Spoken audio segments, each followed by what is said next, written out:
Welcome to the official podcast of POLIS, the leading network of European cities and regions for transport, innovation and sustainable mobility. I'm your host, Karen Vancluysen, Secretary General of POLIS.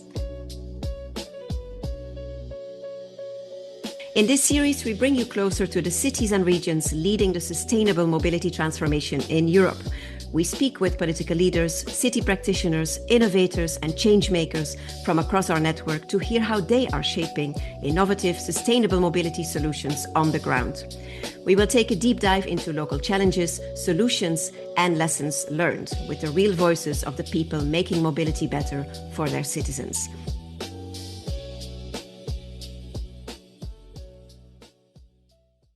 And today I'm delighted to welcome Tomislav Tomašević, the mayor of the city of Zagreb, the capital of Croatia. Welcome to our very first episode of the POLIS Podcast. Thank you, Karen, for the invitation and all the greetings to the listeners of the new POLIS Podcast.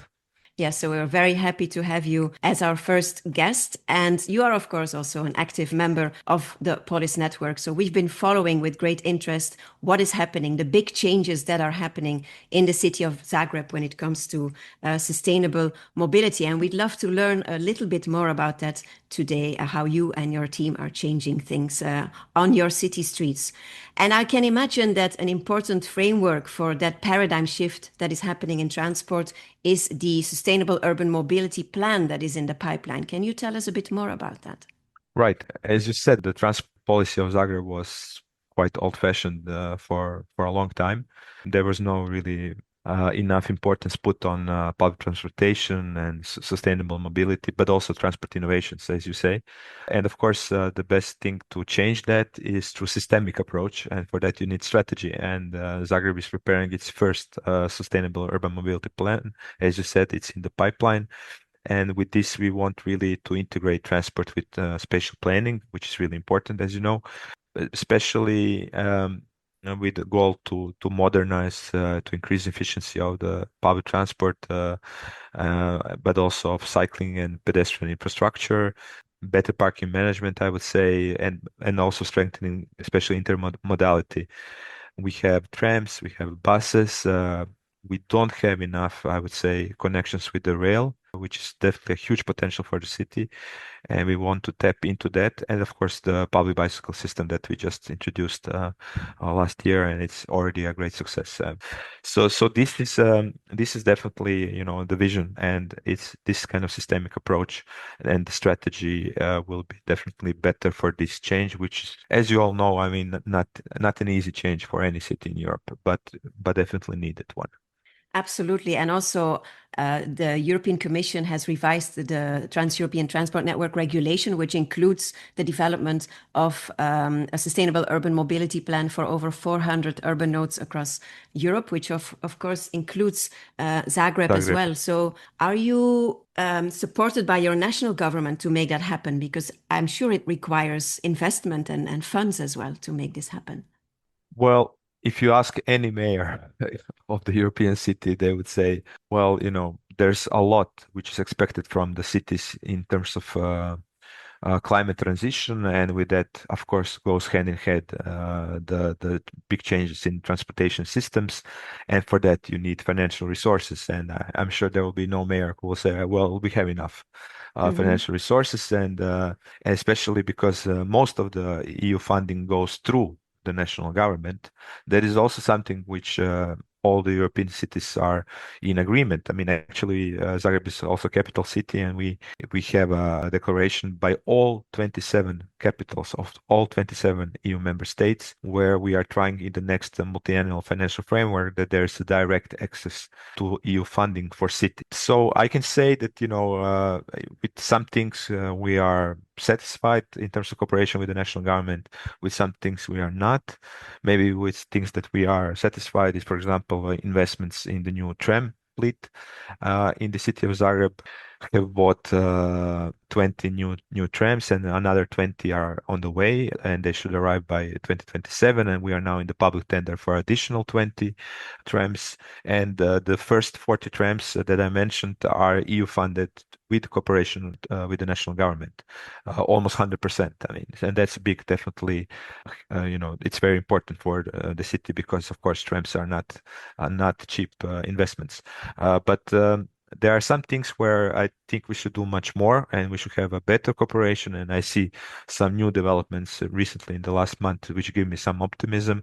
And that is the railway infrastructure. We definitely see the railway in the city as a huge potential for public transportation, especially when we talk about intermodality, especially when we talk about also increasing the public space. I mean, because the railway in the city center is now basically dividing the city in half, and now this year will be a decision being made by the national government if this railway will actually be put on the pillars, and this will also increase the pedestrian and cycling and other modes of transport between the historic town and the newer part of the town, which is south from the railway. So that's something in terms of of course, railway is very important on the EU level, and there are a lot of railway infrastructure investments all around Croatia. But we are talking here about the city of Zagreb, where definitely investments are needed, and with some even not so expensive investments, we can get really a huge potential of the railway and connect it to already existing public transportation city system. Okay, so we'll cross our fingers that the funding comes through indeed, which is very needed. And listing all the investments that are in the pipeline, it also shows how instrumental cities are when it comes to a competitive Europe, because it's all about competitiveness these days. And I think that's something we cannot stress enough, how important cities are in that context, as well as major procurers and infrastructure managers and mobility service providers. But maybe let's zoom in a little bit and look at how transport is today and has been over the last decades, and how you are making progress in terms of more sustainable mobility. If we look back at the past decades and the numbers, we see that the number of cars has still grown substantially in Zagreb. So what has the impact of that excessive car growth been on the city?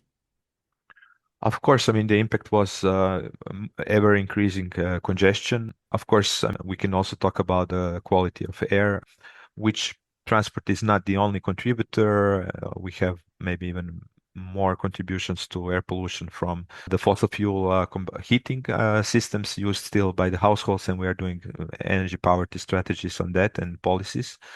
But definitely the growth of cars that happened in the last decade in the city is absolutely unsustainable. I mean, for the road infrastructure which is there, or for road infrastructure that we can build in the future. So, as I said, we had decades of quite old-fashioned policy and not enough investments in the public transportation. And I can give you one example.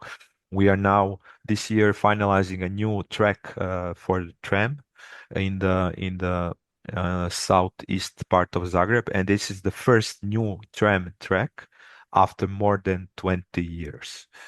And also this year we will start another additional tram track in more central part of the city. So this shows you, I mean, how there was lack of investment in the public transportation, and also beside, I would say, bad policy choices of the city in the past 2 decades. Of course, there were some elements which are common to all the European cities, and this was the COVID. I mean, unfortunately, this also contributed to this growth of cars, because, as you know, I mean, and this is a trend that happened in many European cities. People were started to buy more cars and avoid public transportation during the COVID pandemic, and the numbers after the pandemic finished did not go back to the numbers of the passengers that we had before. And now we are working on different policies how to achieve that. And this also contributed, unfortunately, to the growth of cars. So there are more cars even per household now in the city of Zagreb. So there's an extra second car, and sometimes even third and fourth car in the same household, and that's of course not sustainable. No, and actually expensive as well. They should realize that. But you're very right to say that it requires investment in alternatives. If we want to get people out of their car, there needs to be something else Absolutely. in place. This is a policy choice. I mean, and Hmm. people are using, the most convenient always mode of transportation. If the public transportation is not that alternative, then this is what is happening, and therefore we will need some time to reverse this trend. So you were already mentioning upcoming investments in public transport and further extension of the tram line. So do you feel confident that in the coming years, public transport could become the backbone of your sustainable mobility ecosystem locally? Well, it has to be. There's no other way. And of course, we invest not only in the tram fleet. That's good. And I have to say that public transportation, urban system of Zagreb is quite electrified because Hmm. the backbone of it are actually trams, and that's why we are extending the tram network. It's very important also for the usage of the public transportation, and people prefer trams rather than to buses for different reasons. But of course, we are also investing in the bus fleet.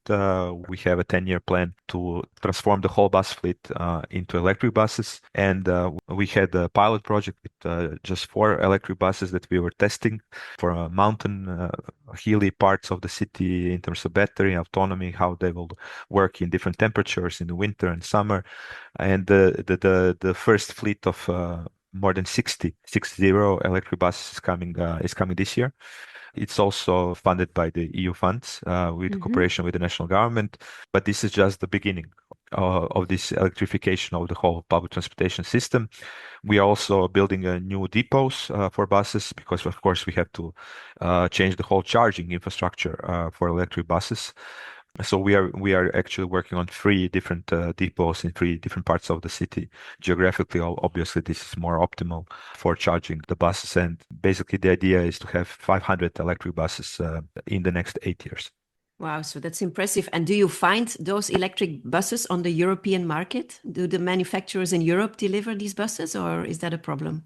I mean, I'm sure you know there are bottlenecks because Hmm. all the cities in Europe are procuring in the same time electric buses for climate transition and different objectives. But these 60 buses that I mentioned, they are produced by the European producers. And of course, there's international public procurement and the best bid wins. So we will see in the future how this will go, but so far they are produced in Europe. And when it comes to trams, I have to say that I'm really proud that actually trams are produced in Zagreb, not only in Europe, but they're produced in the city where they're operating. And that there are not many European cities or even world cities that can, say this for a fact that their trams are produced in their city. So, of course, again, it was international tender, and the Croatian company Končar won the bid for these 40 trams, and we will start additional 20 longer trams, and we will see who will be successful in that. Yeah. When you were talking about the SUMP at the beginning of our conversation, you already briefly mentioned cycling as well. So, is there something like a cycling culture in Zagreb, or are you building that culture? And how does the bike sharing system that you put in place perform until now? Well, I think there is cycling culture in Zagreb, but nothing close to what would you would see in Western European cities or Scandinavian cities. So that's something that we are developing, and of course, again, the infrastructure is also a big part of that. I mean, if you don't have a cycling infrastructure, of course, I mean, you cannot expect people to cycle. The good thing about the city of Zagreb is that it's quite flat. There are hilly parts, which are then more difficult, I mean, for cycling.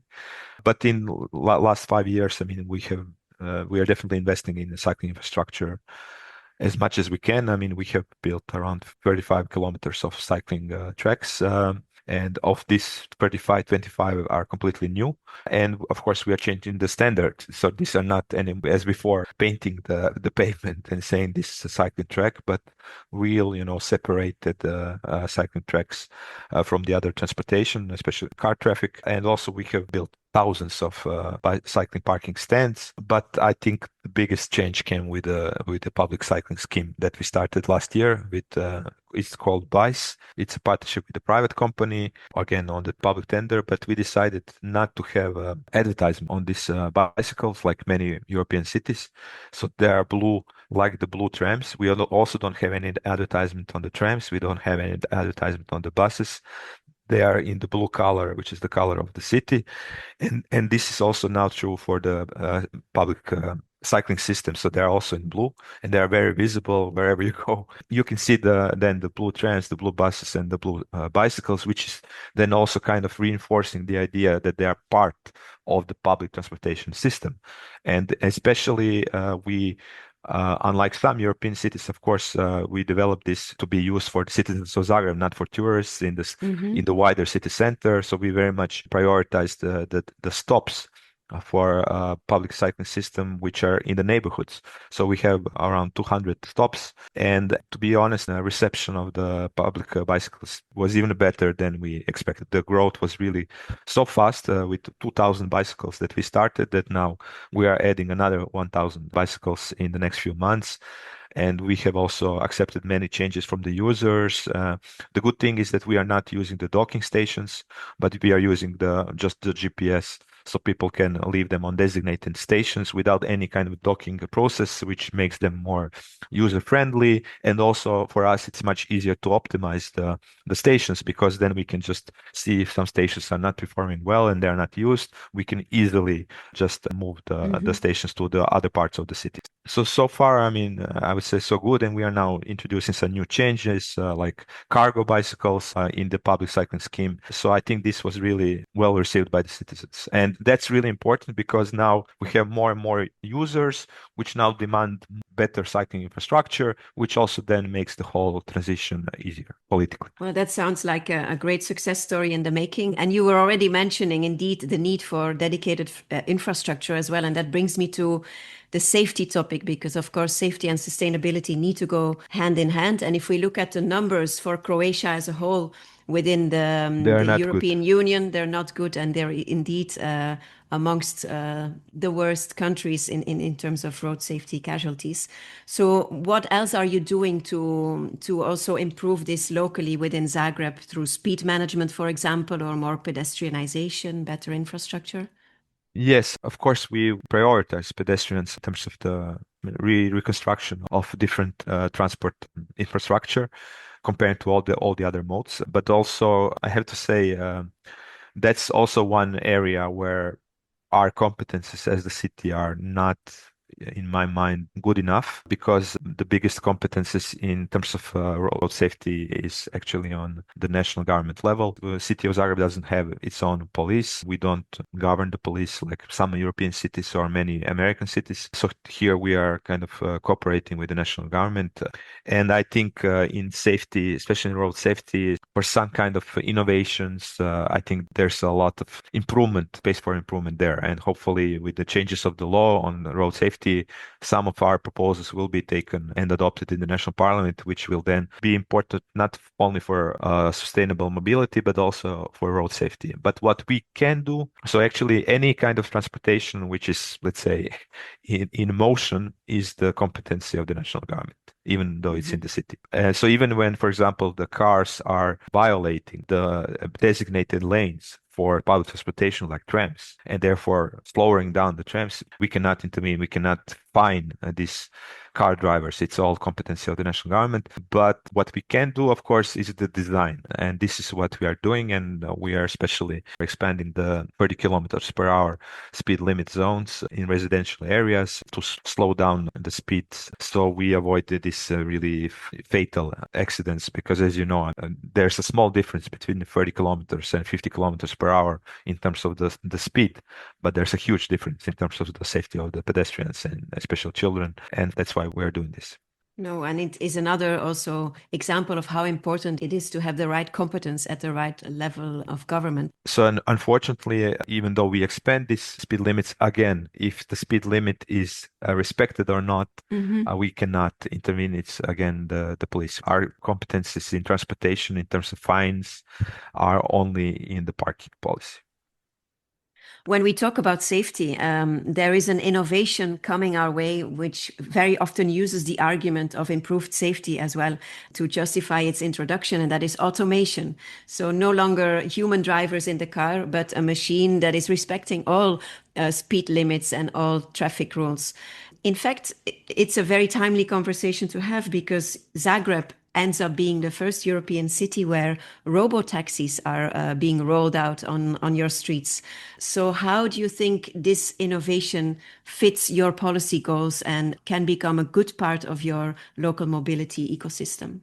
Yeah, in Zagreb, yeah, we have first robot taxis being used as we speak. It's a kind of cooperation. They're, of course, operated by a private company, and this private company is also looking to produce these cars in actually city of Zagreb for other European and world cities. And you mentioned how these driverless vehicles are programmed to kind of respect the speed limit and all the other traffic rules. And actually, I remember a small anecdote that this company was telling me when they were testing these vehicles in the city of Zagreb. They were obeying the speed limit in such a way that almost all the cars behind this robot taxi were trying to overtake it because for them it was just too slow because they are used to actually violating the speed limit. So in that sense, I mean, I think it can be a part of the transportation system, also a part of maybe also modality, especially if we, include it with some kind of wider city area transit and with some big transportation modes on the periphery of the city. So in that way, also to use robot taxis as a part of transportation system, I think that they can be a good part. But of course, I mean, there are many challenges in regulation.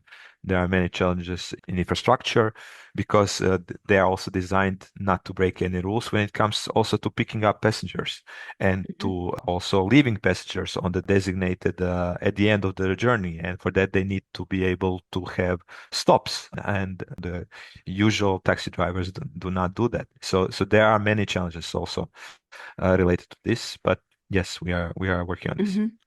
Yeah, I think it will be very important indeed for cities and regions to take a leading role in setting the rules of the game for this new mode that is coming our way so that indeed it helps us reach our policy goals and doesn't make things worse.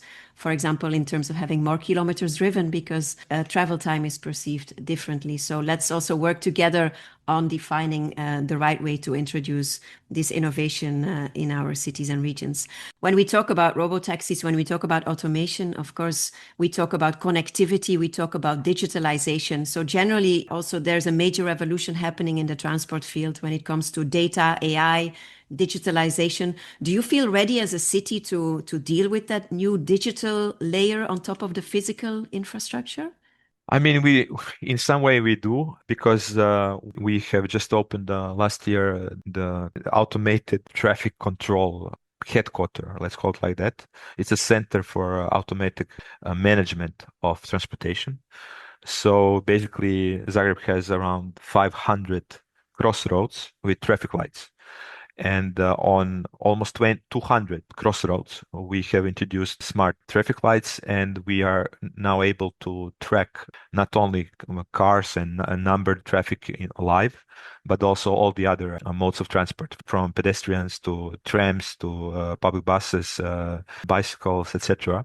So we can also tweak traffic lights live and adjust, I don't know, related to some kind of construction works, road maintenance, related to some big events, or if there are some traffic accidents, we can then live change the traffic lights system and then kind of guide the traffic in some direction.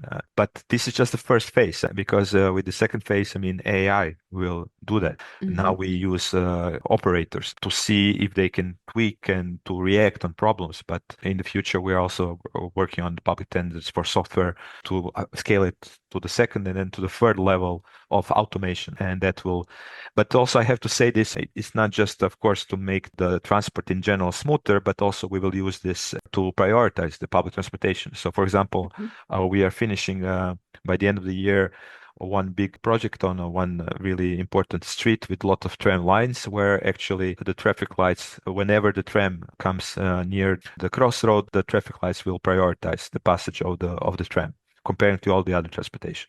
So on the whole street like that, we plan to decrease the time of the tram by 50%.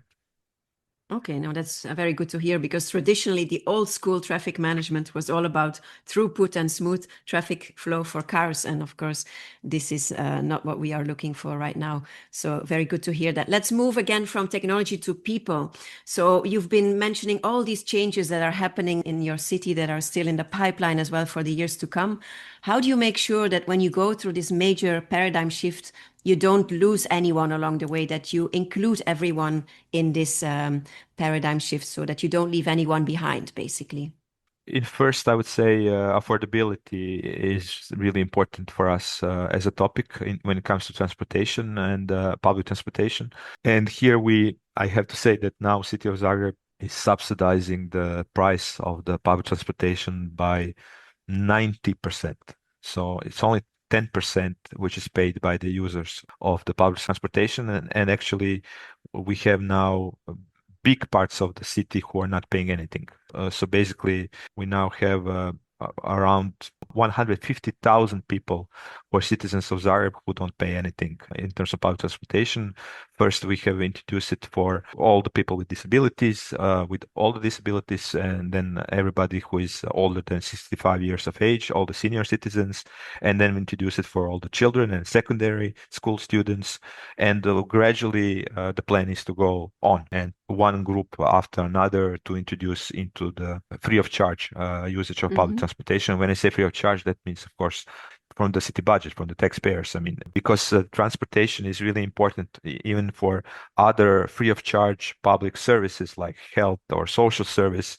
If you don't access to them, then you don't. No, absolutely. That's why we see affordable transportation as really important human right and a way to access all the other human rights or public services. So, and of course, I mean, people with disabilities is a very, very important group in terms of transformations of the whole transportation infrastructure to be usable for people with disabilities. I mean, we also, when we talk about the new tram fleet, we also talk about the new trams which are accessible for people in the wheelchairs, for example.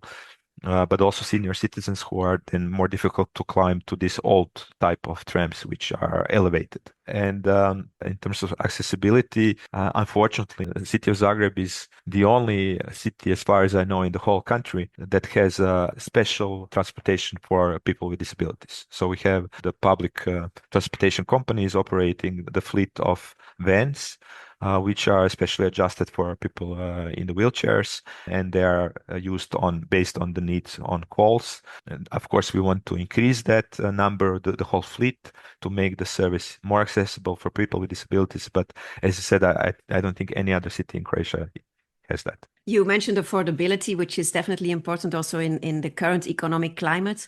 We also live in a very polarized world right now. And from our political group, we know that many politicians also deal with backlash. The good news is that you have been recently re-elected, which means that also the changes you are implementing are supported. But how do you deal with that part of the job as a politician, the backlash that you sometimes encounter? Well, I mean, any change is not easy, but I became a candidate for the mayor 5 years ago to make changes. And one of them is definitely in transportation. And I think a big part of the citizens realizes that the way just to increase tens of thousands of cars per year is just not sustainable. And of course, we do invest in road infrastructure, but the number of cars increasing, there's no road infrastructure plans and new investments that can follow that. But again, without kind of moralization, if we don't provide alternative, which is viable, which is reliable, which is fast, people will not use it. City of Zagreb, unfortunately, does not have an underground public transportation system like many European cities do. And that's a big, I would say, challenge. But what we do have, again, is the railway infrastructure, which is quite developed in the city, but is not used for urban transportation, I would say, but more for transit or national transportation of the passengers. And that we need to change. And this, I think, is like a quick win, because I think this is much faster than now to invest into metro underground system, for which, as you know, you need like 15 years probably for the first line to start. I mean, we don't have that time. So that's why I think that that these changes also sometimes they are gradual because then you avoid a huge backlash, etc. But I think it's important that we move in the right direction. And related to how to manage this kind of change politically, I'm also happy to hear from the other mayors because and that's why this is one of the reasons why we are a part of the POLIS network. Yeah, I wanted to come back to that. With all the changes you are implementing, what does it mean for you to be part of a European family, to be a member of POLIS? And what does it mean for you to host the upcoming leadership summit that we have with POLIS? Well, we are part of POLIS because, we want to learn the best practices that other cities are doing, but also not just the best practices, but also mistakes. Because I think sometimes we as mayors do not talk enough about the mistakes and failures that we do, and you can learn from the failure the same amount than you can learn from somebody's successful project. And I'm also happy that in the POLIS network, the faculty of transportation of the University of Zagreb is also a member. We have good cooperation with them, so I think it's really important to have this kind of not just that public policy changes, but also changes within the academia. So this kind of old-fashioned transportation policies are being modernized. So that's why it's really important to be a part of POLIS and then to have a leadership summit in Zagreb soon, for which again I invite all the mayors, all the deputy mayors to come and all the political leaders. It's also an opportunity for us to show what we were doing in the last 5 years, but also get the support for the direction that we are heading from the other political leaders. So the stakeholders in the city of Zagreb see that what we are doing is actually something that all the other European cities are doing. Okay, and we are looking forward to that summit and to visiting you and seeing all the changes you've been mentioning on the ground. So that is it for today's first episode of the POLIS podcast, showing leadership in action. A big thank you to you, Mayor Tomašević, for joining us and for sharing your story and for sharing Zagreb's mobility story. If you want to hear more from European cities and regions driving the sustainable mobility transition and see what is working on the ground, then join POLIS, where peer-to-peer exchange brings ideas to life and inspires solutions that you can apply in your own city. Find out how you can become a member at polisnetwork.eu and talk to you again soon.